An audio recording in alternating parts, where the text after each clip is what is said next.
Hello everyone and welcome back to Flag Favourites Footy. Today I'm going to be making a video about my final SuperCoach team. Footy obviously starts back on Thursday with Carlton vs Richmond, and I wanted to put out one more video showing my final team. It's changed a lot since the last video I've made, so let's get straight into it. Obviously you can see my defence. The first player, Harry Sheezel. Harry Sheezel should be in probably everyone's team still. He's been there pretty much since the team picker first came out.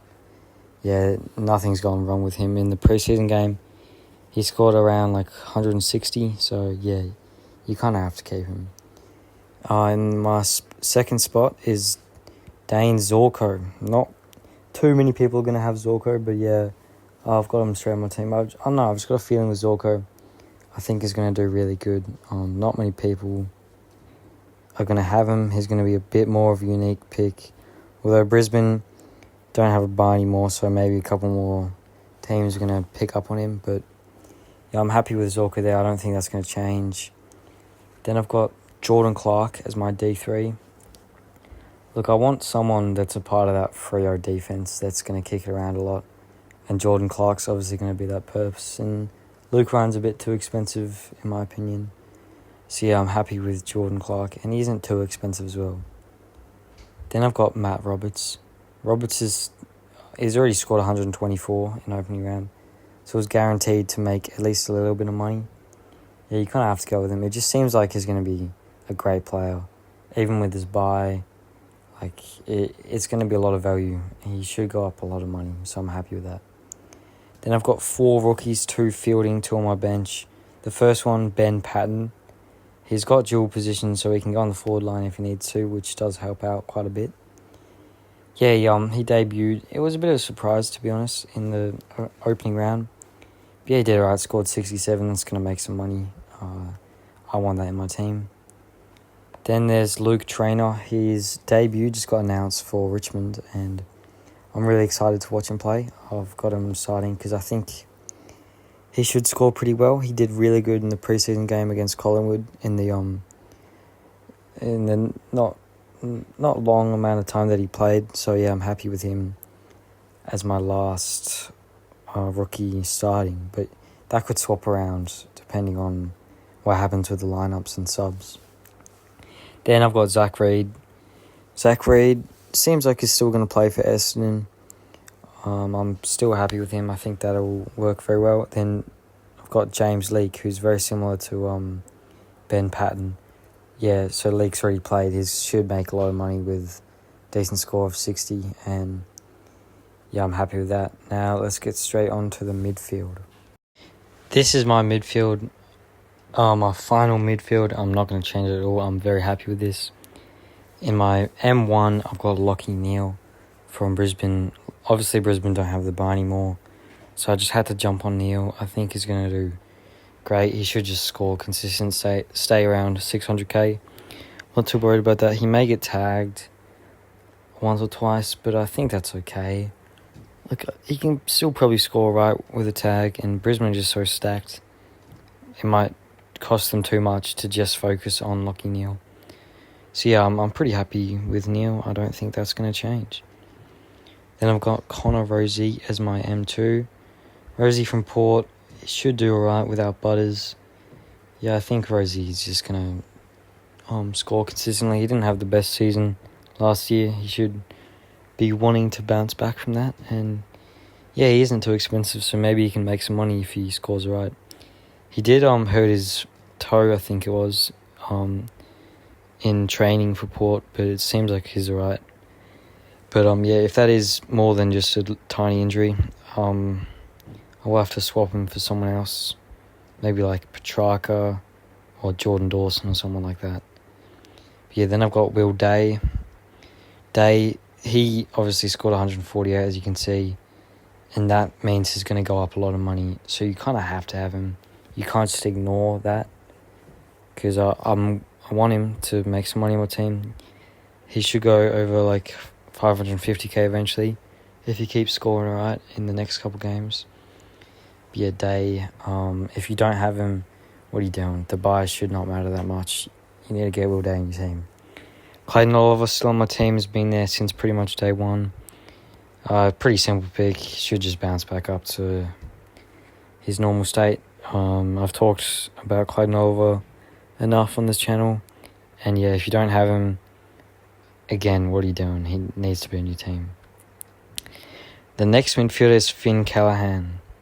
Callaghan is pretty similar to Will Day. He scored that really good score in opening round. And he is actually 50k cheaper than Will Day. So he could be even better. But yeah, I've seen a lot of people passing on Finn Callaghan. But I think he's just going to be guaranteed to make some money. He should keep scoring right. He's definitely going to just get better and better because of how young he is. And yeah, I really want that on my team. So he should stay there for the rest of the season until Thursday. And then I've got Finn O'Sullivan as my first rookie starting.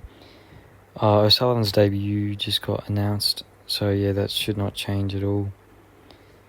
He is pretty expensive, but it's alright.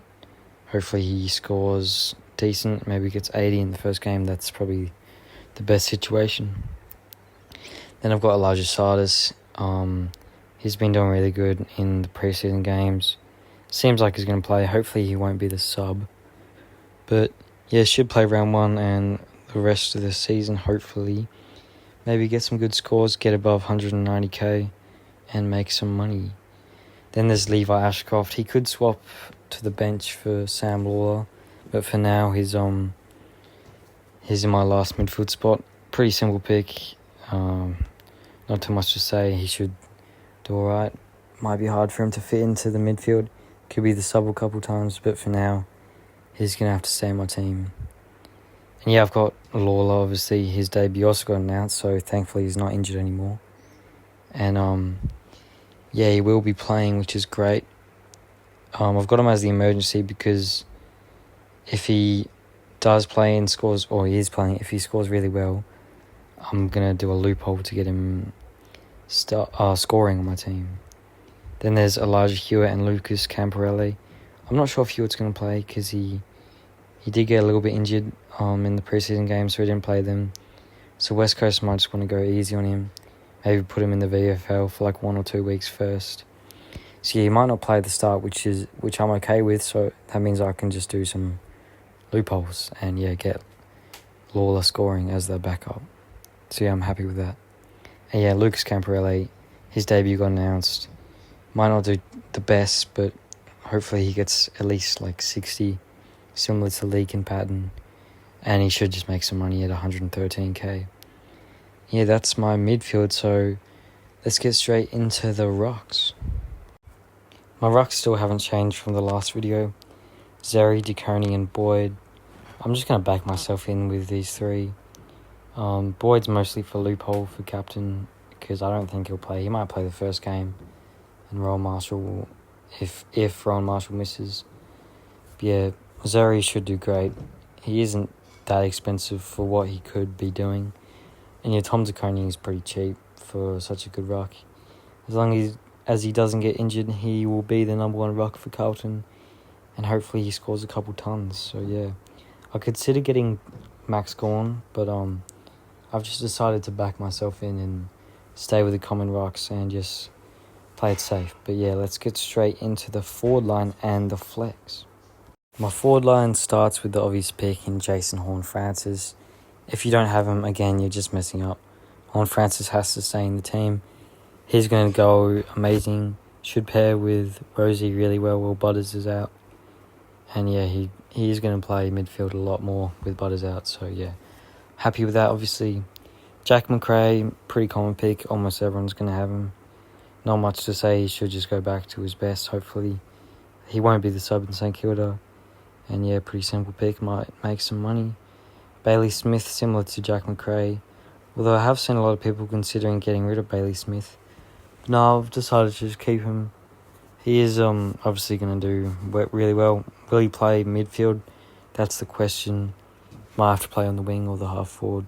Or maybe even half back, depending on what Geelong thinks is best. But yeah, for now, Bailey Smith's just going to stay in my forward line. If he doesn't do good, might just have to straight swap him for someone like Sanders or Finlayson when the season first starts. But yeah, then I've got Caleb Daniel. Everyone should have Caleb Daniel. What a good player he is. And he's going to be in North. He's so cheap. You have to have him in your team. He's going to make so much money. Yeah, it's a very simple pick. Sam Powell-Pepper. That used to be Tom Lynch, but I've changed it to Powell-Pepper. Just because I think Lynch is a bit too risky with injuries. Powell-Pepper's a little bit cheaper, and hopefully he averages maybe 60 or 70. And he should make at least 150k before he gets traded out to make some money. And yeah, Sam Davidson starting. That could be Kako or Stone, as you can see, but I think Kako's going to do great. Oh, sorry, not Kako. Sam Davidson's going to do great for Bulldogs in his first season. Yeah, he obviously dominated the preseason game, especially in the first half.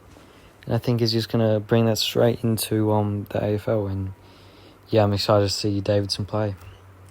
Then there's Kako. Kako, his debut also just got confirmed. So yeah, he's going to play, which is great. Hopefully he kicks a couple goals, scores some points, makes some money. But yeah, here's another pretty common pick. Connor Stone, similar to Leake and Patton. You just kind of have to have him there. 64, should make a little bit of money. Hopefully he keeps on playing. Didn't do bad, didn't do good, but yeah, just a solid pick. And yeah, my final player is my flex in Matt Flynn. I've decided to bring Flynn straight back in my team after not having him for most of the season, but I had him at the start. I just changed my mind on him. I think he'll be the number one rock. He'll make a lot of money. He scored around, I think it was like 80 in the preseason match. And yeah, what I'm going to do is, when Flynn makes a lot of money, I'm going to swap him straight to Kieran Briggs, because Briggs should go down in cash and Flynn should go up, because Briggs got injured and he only scored that 5 in the opening round, so he is guaranteed to go down a lot of money. So yeah, I think it's going to be a value pick in Matt Flynn. And yeah, that's my whole SuperCoach team. I hope you guys enjoyed this video. If you like my team, let me know in the comments. If you don't like it, tell me what you think I should change, because there's only one day left, but I don't think I want to change anything. So yeah, good luck with your team, everyone, and thank you for watching.